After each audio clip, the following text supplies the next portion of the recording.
my Tellor price prediction for the next crypto bull market. Tellor is a really interesting project. It's competing in the same arena as Chainlink. I completed a deep dive on the project a couple of weeks ago, which I will link above if I can. But now I want to take the time to calculate some best estimates for the price of the TRB token when we get to that all-important crypto bull market, which I think is an absolute certainty, but of course I'm biased in that one. Now, before we dive onto the charts, I wanted to come over to coinmarketcap.com to look at the fundamentals of the coin so that we have them in the back of our minds when we're thinking about price estimates. We can see that the TRB coin actually peaked very recently in November at a price of approximately $128. It has since retraced a little bit from that, but that is the peak of the coin so far. We can see that it's currently trading at a price of $76 at the time of shooting, and we can see that the market cap is currently $191 million. Now, a lot of the TRB tokens are already in circulation. We can see that the circulating supply is 2.5 million, and the total supply is still at 2.5 million, just a little bit higher, which means that the fully diluted market cap only stands at $195 million. It means that future dilution for this project shouldn't be too much of an issue. Then if we hop across to the market cap chart of this coin, we can see that the market cap has actually increased significantly again in Q3 of 2023, peaking in November at a peak of $321 million. Now, all price predictions take into account some assumptions. So the assumptions that I'm going to be using are the total market cap of all cryptocurrencies when we get to that next crypto bull market peak. It peaked at $3 trillion in 2021, but I'm going to be calculating and using an assumption for where it might get to when we see the next crypto bull market. And I'm also going to be taking into account some assumptions when it comes to Tellor's dominance. And there are a couple of ways to do this. We can either, one, use Tellor's dominance at this moment in time and assume that it's not going to change when we get to the next crypto bull market, or two, we can apply Chainlink's dominance over the last 2 years and see what that does to Tellor's price in the future. So these are some of the assumptions that I'm going to be taking into account, and I'm going to be taking you through those as we go through the video. Starting with the total market cap of all cryptocurrencies, this is the total market cap chart that we can see on the screen here. We can see the peak in 2021, the previous peak. We can also see the peak in 2018. The peak in 2021 was approximately at $3 trillion, and the peak in 2018 was at approximately 700 to 800 billion, somewhere in that mark. So we know that between 2018 and 2021, we had almost just over a 4x in terms of total market cap. Another thing I want to point out on here are the Fibonacci extension levels. So to draw these on, I've used the lows in the 2015 bear market and the peak in 2018, and then the lows again in the 2019-2020 bear market.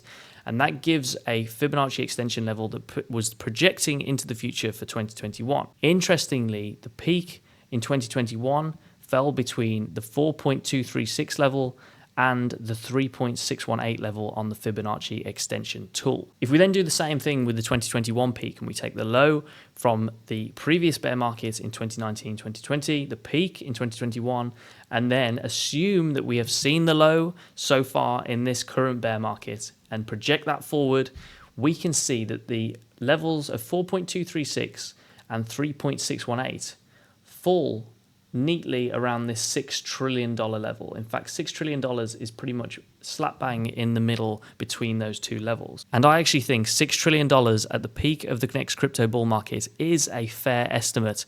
It is only a 2x from what we saw in 2021. So that is going to be one of my first assumptions, that we see the total market cap of all cryptocurrencies peak at this $6 trillion level. Now that we have an assumption for the total market cap of all cryptocurrencies at the peak of the next bull market, the next step is to assume what Tellor's dominance level is going to be at that peak. Now, as I said before, there are two ways to take this.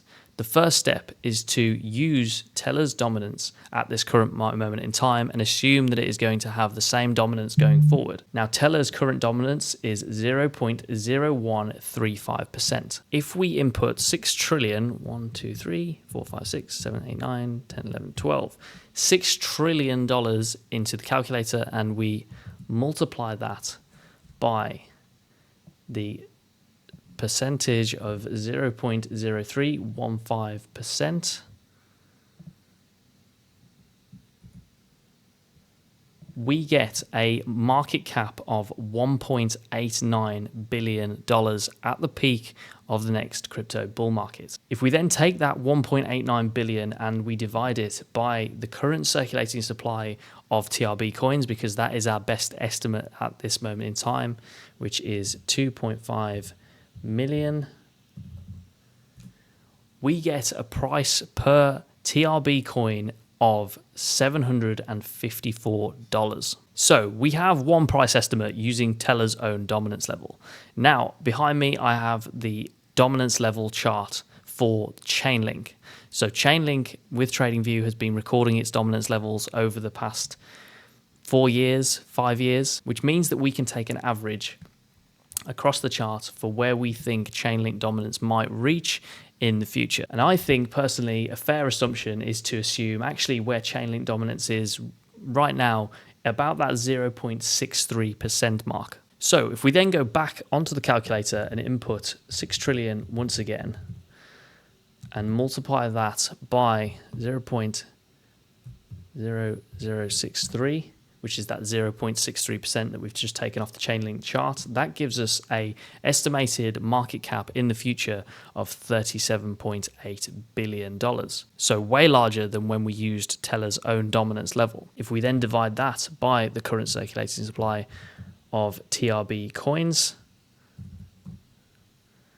that gives us a price per TRB coin of $15,087. If everything stays the same and Tellor's dominance doesn't change, yet the total market cap of all cryptocurrencies grows, which we would then assume that the liquidity in the TRB coin would also grow, that the TRB coin stands a very good chance of increasing in price in the future, and that we might get up above $700, which would be approximately a 10x from current day's prices. And that for me, I feel, is on the more conservative side of things. Now, we've also seen at the very other end of the spectrum an absolutely outrageous price prediction of $15,000 when you plug in Chainlink's dominance, average dominance over the last couple of years. If you do that, then the price of TRB skyrockets to $15,000.